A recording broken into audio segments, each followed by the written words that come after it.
तो hello friend, स्वागत है आपका मेरे यूट्यूब चैनल में। तो जैसा कि पिछली क्लास में हम अवतल दर्पण और उत्तल दर्पण में प्रतिबिंब बनने के नियम पढ़ चुके थे।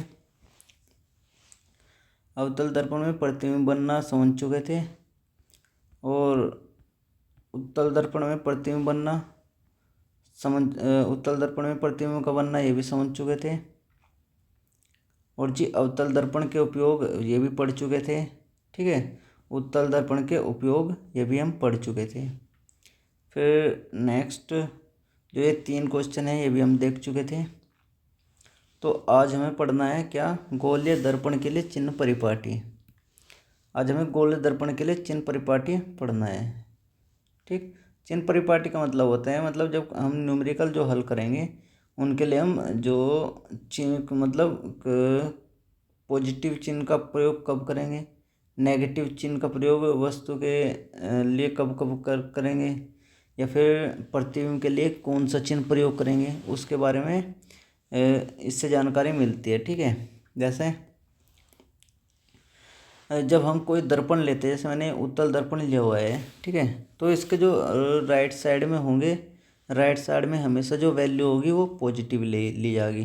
ठीक, और जो लेफ्ट साइड में होगी उसकी वैल्यू हमेशा नेगेटिव ली जाएगी। ऊपर की ओर हमेशा पॉजिटिव ली जाएगी और नीचे की वैल्यू हमेशा नेगेटिव ली जाएगी। ठीक है, जैसे कि कोई प्रतिबिंब अगर नीचे की तरफ बनना है तो उसकी वैल्यू हमेशा नेगेटिव ली जाएगी। जो प्रतिबिंब है वो ऊपर की ओर बनना है तो वैल्यू हमेशा मतलब अगर प्रतिबिंब हमेशा अगर सीधा है तो पॉजिटिव, उल्टा है तो नेगेटिव। ठीक, लेफ्ट साइड में कोई वस्तु रखी है तो वैल्यू जो होगी वो नेगेटिव ली जाएगी, और राइट साइड में अगर प्रतिबिंब बन रहा है तो उसकी वैल्यू नेगेटिव पॉजिटिव ली जाएगी। ठीक है, तो ये तो अगर हम जब क्वेश्चन करेंगे तब सब कुछ समझ में आ जाएगा। ठीक है, अब नेक्स्ट चीज़ देखते हैं जो कि एग्ज़ाम की दृष्टि से बहुत इम्पोर्टेंट है, और वो चीज़ है दर्पण सूत्र और आवर्धन सूत्र। ये 2 चीज़ एग्ज़ाम की दृष्टि से बहुत ही ज़्यादा इम्पोर्टेंट है। ठीक है, तो चलो देखते हैं जो हमारा आवर्धन दर्पण सूत्र होता है। सबसे पहले दर्पण सूत्र के बारे में जानते हैं। वो होता है 1/v plus 1/u is equal to 1/f। जहाँ पर जो v होता है हमारा, जो v होता है वो होता है हमारा दर्पण के ध्रुव से प्रतिबिंब की दूरी। ठीक, और जो u होता है दर्पण के ध्रुव से यानी P से वस्तु की दूरी। ठीक, और F जो होता है वो होता है हमारी फोकस दूरी। ठीक, इन 3 संकेत दिए गए हैं, U, V और F, इनके बारे में याद रखना है, और ये दर्पण सूत्र भी हमेशा याद होना चाहिए। ठीक है, और जैसे कि मैंने एक नोट लिखा है क्या, कि प्रश्न को हल करते समय चिन्ह परिपाटी का प्रयोग किया जाएगा। ठीक, यानी जो V, U और F की जो वैल्यू है वो पॉजिटिव और नेगेटिव किसके अकॉर्डिंग ली जाएगी, इस चिन्ह परिपाटी के अकॉर्डिंग। ठीक, तो दर्पण सूत्र याद हो गया। अब नेक्स्ट देखते हैं आवर्धन सूत्र। एक आवर्धन सूत्र होता है हमारा क्या, वो होता है M, इसे M से डिनोट किया जाता है। ठीक है, आवर्धन सूत्र को M से डिनोट किया जाता है, और ये होता है प्रतिबिंब की ऊंचाई, कि प्रतिबिंब कितना ऊंचा बना है। ठीक, और बटे वस्तु की ऊंचाई, वस्तु कितनी ऊंची है, और ये बराबर होता है किसके, -v/u के। -v क्या बताया था मैंने, प्रतिबिंब की दूरी, और u क्या बताया था, वस्तु की दूरी। ठीक है, तो ये फॉर्मूले दोनों याद रख लेना, ये बहुत ही इम्पोर्टेंट है। ठीक है, तो चलिए नेक्स्ट देखते हैं। नेक्स्ट हमें यहाँ पर एक क्वेश्चन दिया गया है, इस क्वेश्चन को हल करने की कोशिश करते हैं। ठीक है, तो चलो शुरुआत करते हैं। तो यहाँ पर क्वेश्चन में हमें क्या दिया गया है, क्वेश्चन में हमें दिया गया है कि किसी ऑटोमोबाइल में, ठीक है, पीछे का दृश्य देखने के लिए उपयोग होने वाले उत्तल दर्पण, ये चीज़ याद रखनी है। कभी कभी शॉर्ट में पूछ लेता है क्या, वेरी शॉर्ट में पूछ लेता है कि पीछे का दृश्य देखने के लिए किस दर्पण का प्रयोग किया जाता है। तो आपको याद रखना है उत्तल दर्पण का प्रयोग किया जाता है। तो उत्तल दर्पण की वक्रता त्रिज्या कितनी दी गई है? 3 मीटर दी गई है। ठीक। यदि एक बस इस दर्पण से, यदि एक बस यानी वस्तु, बस का हमेशा ध्यान रखना है क्या है? वस्तु है। ठीक है। यदि एक बस इस दर्पण से 5 मीटर की दूरी पर हो, यानी हमें क्या दी गई है? वस्तु की दूरी यानी u। ठीक है। ठीक, 5 मीटर की दूरी पर।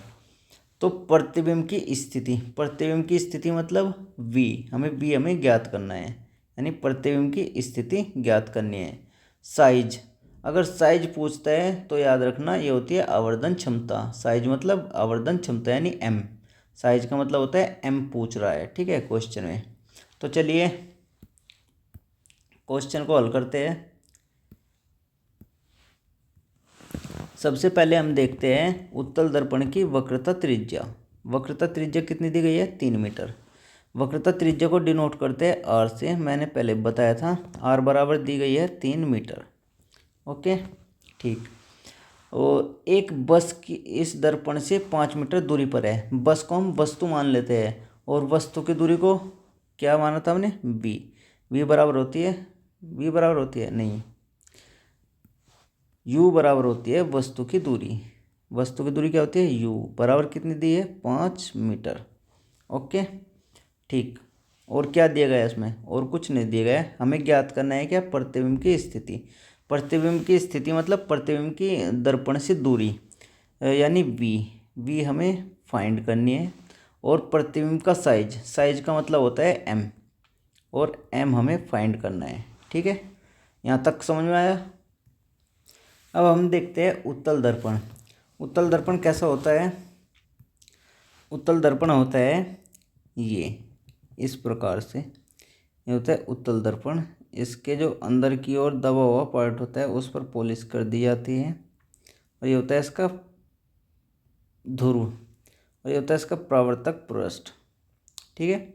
वस्तु को हमेशा किस साइड ली जाती है? वस्तु हमेशा इस साइड ली जाएगी। ये मान लिया हमारी वस्तु है, वस्तु को हमेशा परावर्तक पृष्ठ की तरफ लिया जाता है। तो बताओ, इधर जो वस्तु की जो दूरी ली जाएगी, वस्तु की वैल्यू कैसी होगी? माइनस, इधर पॉजिटिव। ठीक। तो वस्तु की दूरी यानी जो u दिया गया है वो हमें क्या कैसे लेनी पड़ेगी? नेगेटिव, यानी लेंगे हम माइनस। ठीक। और बस यहीं पर देखना था हमें कि इसकी वैल्यू कैसे लेते हैं। और एक चीज़ और ध्यान रखनी है कि इसकी जो फोकस दूरी है ना, वो फोकस दूरी, जैसे कि फोकस दूरी इधर होगी, ये हमारा f होगा, और ये होगा हमारा c, ये होगी फोकस दूरी f। ठीक है। बिंदु ध्रुव से दर्पण के ध्रुव बिंदु P से और ये मुख्य फोकस के बीच की दूरी को कहते हैं हम फोकस दूरी। ये हमारी किस तरफ है? इस साइड में, तो ये हमारी कैसे होगी? पॉजिटिव। ठीक। यानी जो फोकस दूरी लेनी पड़ेगी वो हमें कैसे लेनी पड़ेगी? पॉजिटिव। ठीक है। तो पहले जो है उसका मान ज्ञात करते हैं। तो ये चिन्ह परिपाटी का प्रयोग करना आया आपको? ठीक है, ऐसे ही करना है जैसे मैंने आपको वही बताया। ठीक। तो पहले हम निकालते हैं फोकस दूरी। फोकस दूरी मैंने बताया था, फोकस दूरी हमारी बराबर होती है क्या? f बराबर होती है r/2। ठीक। यानी r का मान कितना है? 3/2, या जाएगा हमारा 1.5, यानी f की वैल्यू कितनी जाएगी? 1.5, और ये हमें लेनी पड़ेगी पॉजिटिव। ठीक। बस अब कुछ नहीं करना है, अब आपको मान रखने हैं और मान निकालने हैं। ठीक। जैसे कि हमें सूत्र दिया गया था, सूत्र आपको याद होना चाहिए, 1/f इजकल टू होता है 1/v प्लस 1/u। ये फॉर्मूला आपको याद होना चाहिए कहीं का, दर्पण सूत्र का। ओके। अब रखते हैं वैल्यू। बताओ, 1/f, f की वैल्यू क्या है? प्लस के 1.5 बराबर 1/v हमें फाइंड करना है, तो v को एज इट इज़ रखते हैं, प्लस 1/u की वैल्यू कितनी लगी? -5। ठीक। उम्मीद करता हूँ यहाँ तक तो समझ में आया होगा। नेक्स्ट स्टेप, बताओ 1/1/1.5 बराबर 1/v। इस माइनस को ऐसे लिख सकते हैं -1/5, बिल्कुल ठीक। नेक्स्ट, अब बताओ ये इधर माइनस का है, अगर हम इसको इस साइड ले जाएं तो कहीं का हो जाएगा, प्लस का हो जाएगा। कितना हो जाएगा? प्लस का। तो ये हो जाएगा प्लस, ठीक है। क्या हो जाएगा? प्लस, यानी 1/1/1.5 और ये हो जाएगा +1/5 बराबर 1/v, ठीक। नेक्स्ट, अब इसे और सोल्व करो। बताओ दोनों का एलसीएम क्या आएगा? दोनों का एलसीएम चाहे तो आप ऐसे कर सकते हैं कि इसको यहाँ से हटाकर ऊपर लिख सकते हैं 0, ठीक। नीचे एक पॉइंट की 0 हटाएंगे, ऊपर एक 0 लगाएंगे, ठीक। जैसे कि मतलब ऐसे होता है, देखो मैं बताऊँ, 1/1.5 है तो एक 0 हटाएंगे, एक अंक के बाद ही तो है, तो एक 0 लगा देंगे। ये हो जाएगा 10/15। अगर मान लिया ऐसे होता कि 1/0.005, तो बताओ कितने अंक के बाद है 0? 1 2 3, तो यहाँ से दशमलव हटाते, ऊपर उतनी 0 लगा देते जितने अंक के बाद दशमलव होती है, ठीक है। तो ये हो जाता है हमारा 1000/5, ठीक है। ऐसे करते हैं, तो नीचे से दशमलव हटाएंगे और ऊपर एक 0 लगा देंगे, यानी ये हो जाएगा हमारा 10/15 प्लस 1/5 बराबर 1/v, ठीक। अब इसे सोल्व करते हैं।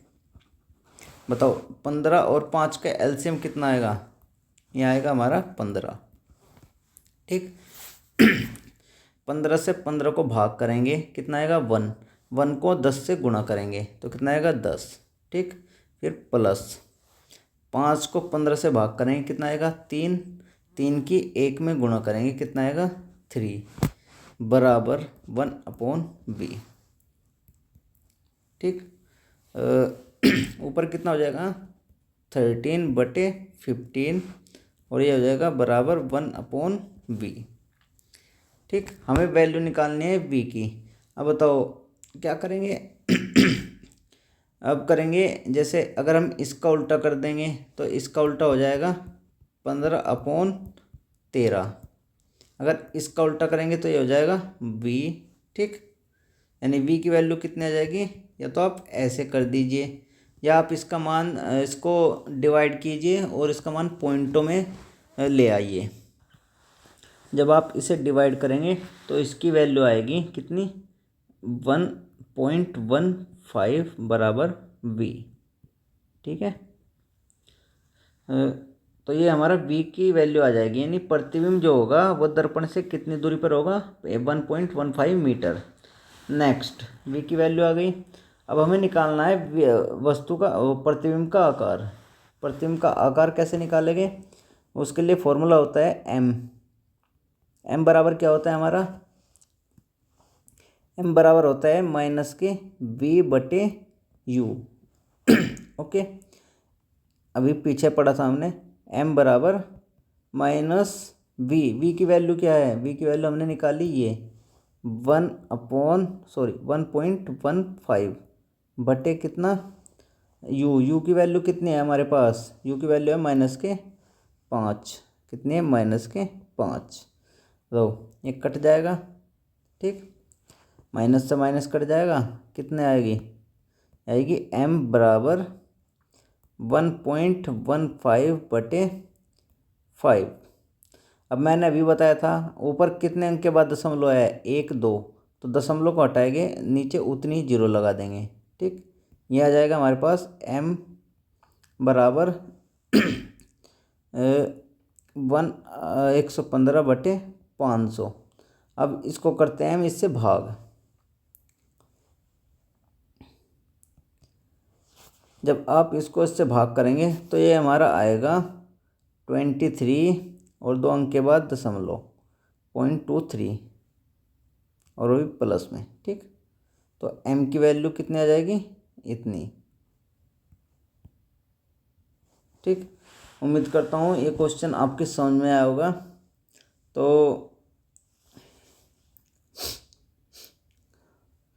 नीचे जो है ये मतलब रिपीट हो गया है क्वेश्चन, ठीक है। बस ये दोनों क्वेश्चन सेम ही है। तो ये वाला क्वेश्चन उम्मीद करता हूँ समझ में आया होगा। तो चिन्ह परिपाटी का प्रयोग आप ऐसे कर लीजिए, ठीक है। जैसे मैंने उत्तल दर्पण लिया, मैंने उत्तल दर्पण का पता करा कि उत्तल दर्पण ऐसे होता है, ठीक है। ये होता है इसका मुख्य अक्ष, यहाँ पर होता है फोकस और यहाँ पर होता है वक्रता केंद्र। यहाँ पर हम वस्तु हमेशा परावर्तक पृष्ठ की तरफ ले जाते हैं, यानी यहाँ पर। तो इस साइड की जो वैल्यू होगी, यानी जो वस्तु की दूरी होगी वो कैसे कैसे ली जाएगी, माइनस। इधर ले जाएंगी पॉजिटिव। बताओ इधर फोकस दूरी कैसी होती है, ये होती है फोकस दूरी। तो फोकस दूरी ले जाएंगी प्लस की पॉजिटिव, ठीक है। जैसे कि मैंने इसमें लिया, या मैंने पॉजिटिव ली और यू की दूरी ली माइनस के। अगर हमारा प्रतिबिंब बताओ बी का मान कितना आया, प्लस आया, तो इसका मतलब जो प्रतिबिंब है वो ऊपर की ओर बनेगा। और कैसा बनेगा, सीधा बनेगा, ठीक है। तो बस इतना करना है आपको। अब हमारा जो दर्पण है, दर्पण वाला चैप्टर, परावर्तन में दर्पण वाला चैप्टर वो समाप्त हो गया है। अब हमारा नेक्स्ट जो चैप्टर है वो चलेगा कौन सा, अपवर्तन। तो अपवर्तन को हम नेक्स्ट क्लास में कंप्लीट करते हैं, और जहाँ तक की कोशिश करूँगा उसको एक ही क्लास में कंप्लीट कर दूंगा मैं, ठीक है। 1 घंटे की हो चाहे 2 घंटे की हो, एक ही क्लास में। अब एक टॉपिक है वो एक ही क्लास में पूरा किया करूँगा, ठीक है। तो उम्मीद करता हूँ क्लास समझ में आई होगी। अगर अच्छी लगी हो तो एक लाइक ज़रूर कर देना, ठीक है।